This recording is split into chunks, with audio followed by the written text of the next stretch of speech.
Today is has been designated as Father's Day, and I thought I should use this opportunity to admonish all men, and especially those of us who are fathers.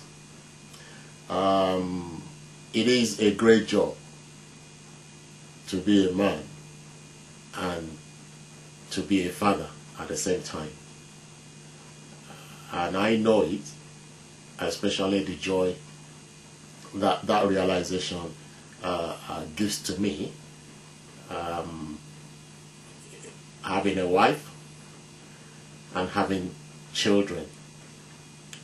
However, we also realize that being a father is a very tough task, and it is very important for us to actually look at our position as fathers in the house, especially in the 21st century when the economy is down.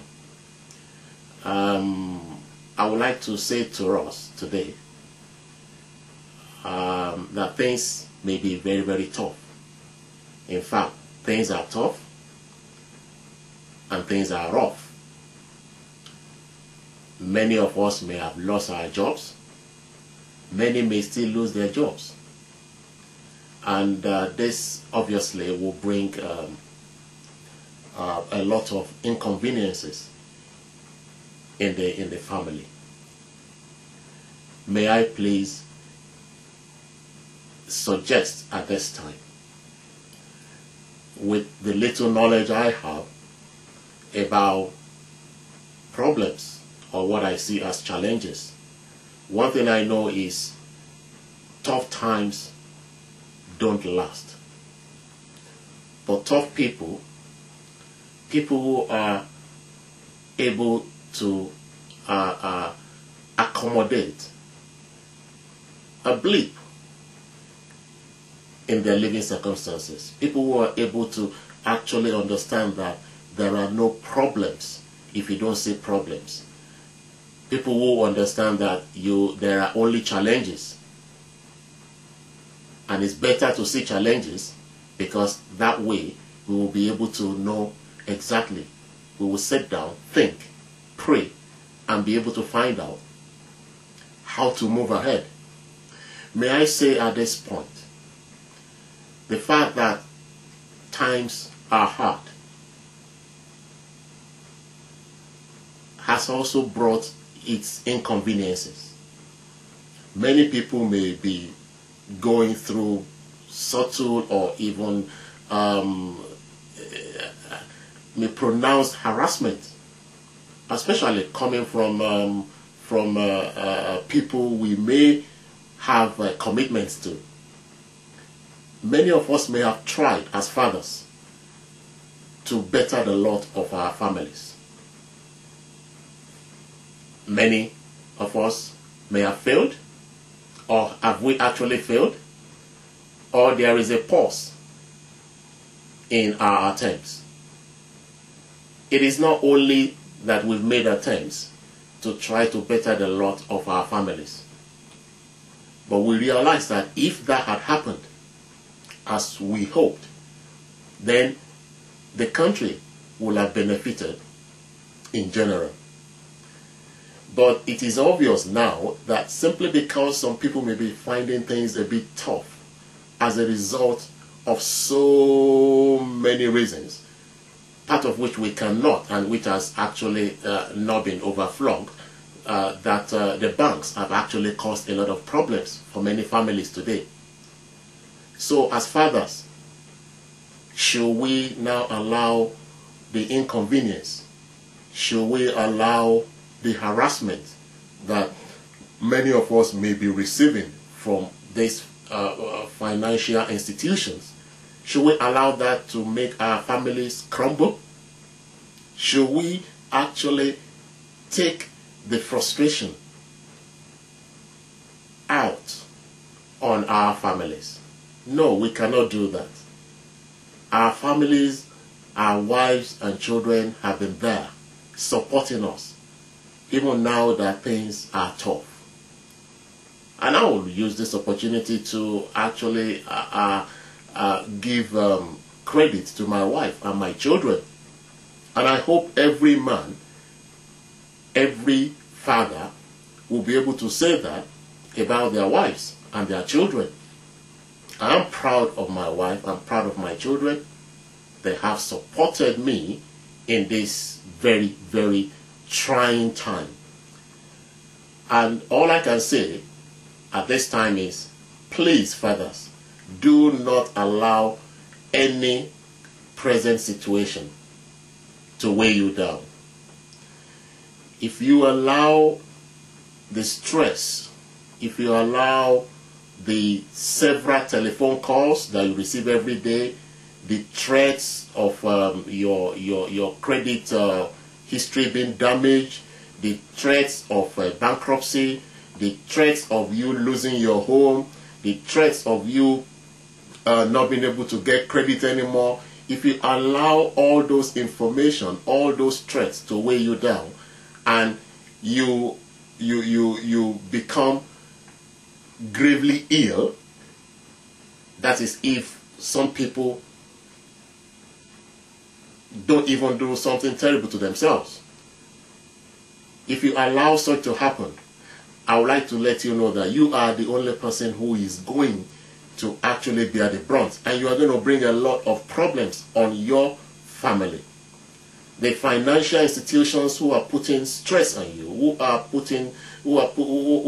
making you to feel less able, are going to continue to run their businesses. So what we need to do as fathers who may currently have a blip in our attempt to make life better for our families and for the country in general, is to actually sit down and start our journey all over again.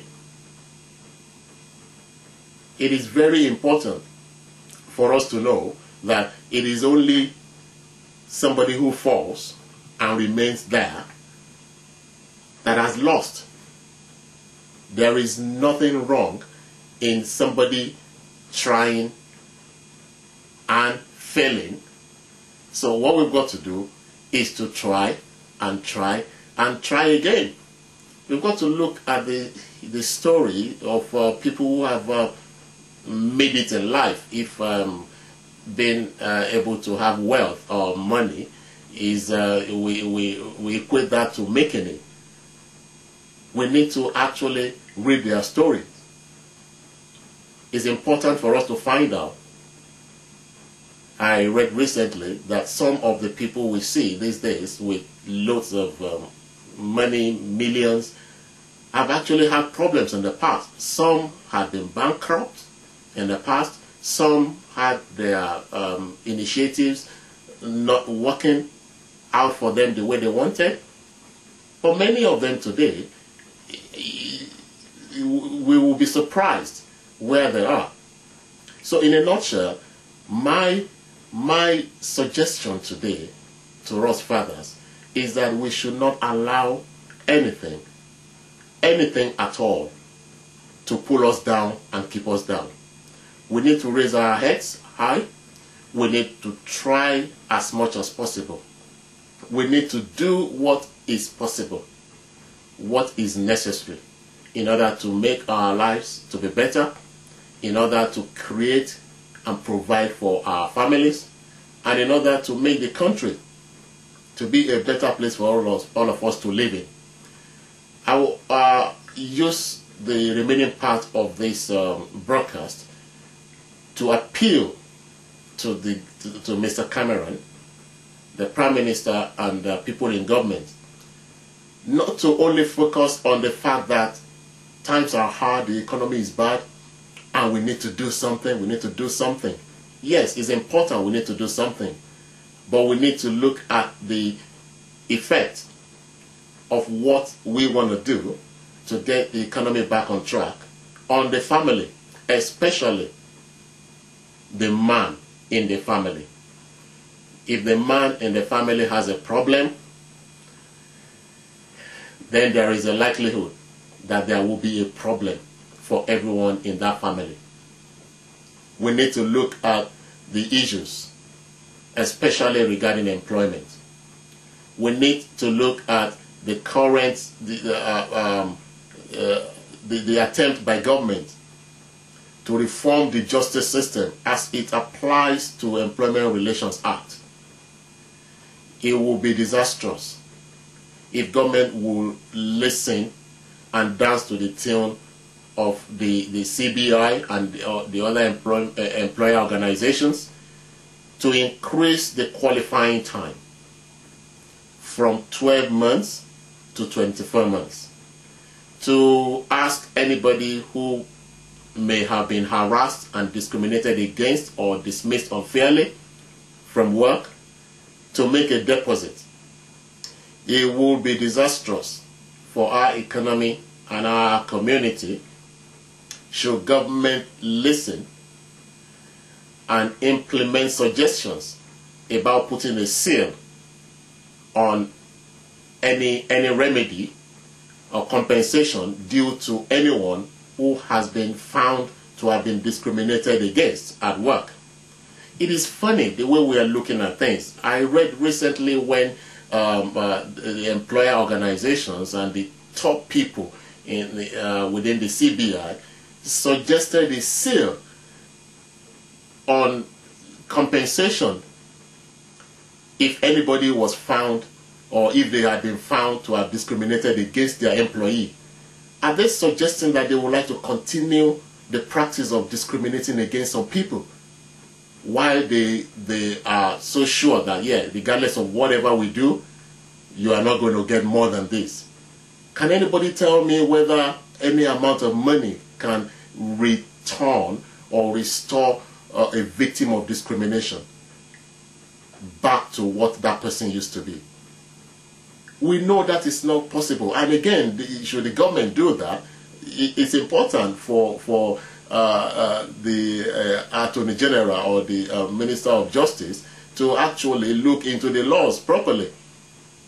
If there will be a conflict between that kind of decision and international law as it stands at this moment.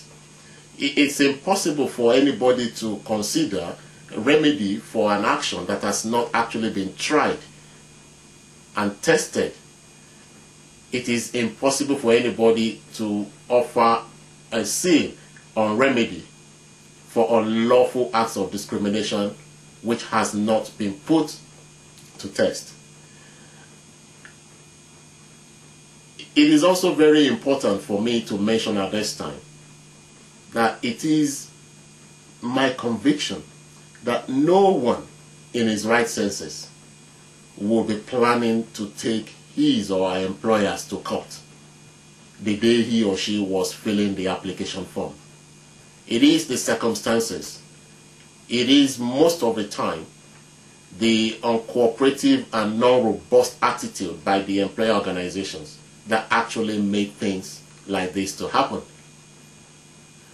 Well, today is not to talk so much about employment, but to wish every man, especially every father in this country and beyond, a happy Father's Day. And please, let us keep the flag flying. We need to do the best and make sure the best and only the best is done on behalf of our families. Thank you.